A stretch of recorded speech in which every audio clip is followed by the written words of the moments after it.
This is how to make crispy sweet chili tofu bites, which are tossed and coated in this delicious sticky garlic sweet chili sauce. I used extra firm smoked tofu for this recipe just to add a little flavour and additional texture and make the tofu, which is usually, let's be honest, slightly boring, a little more exciting and tasty to eat.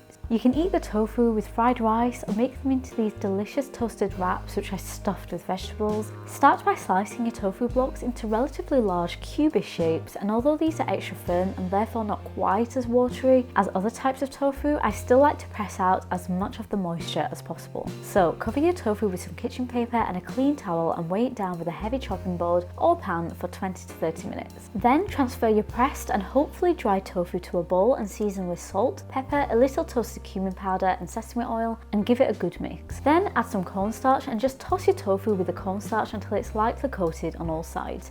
The cornstarch will help make your tofu crispy. Fry your tofu in a couple batches in a little hot oil, making sure you cook all sides. When they're golden and crispy, remove from the pan and let them drain on a paper towel lined plate to absorb any excess oil, and they'll crisp up more as they cool.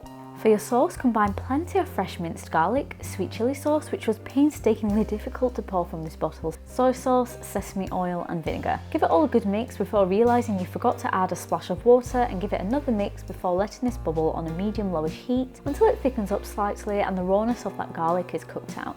Remove from the heat before adding plenty of spring onions and your crispy tofu. Give it all a good toss, making sure all sides are well coated in that sticky sauce, and your tofu is ready. I used my tofu to make these wraps, which definitely had too much garlic mayo for some, but not enough for me. Toast your wraps in a pan on both sides if you wish. And that's all there is to it. Turning lackluster tofu into something delicious and vibrant really isn't difficult. I hope you enjoyed the recipe. If you did, please leave a like, subscribe, click that notification bell, and thank you for watching.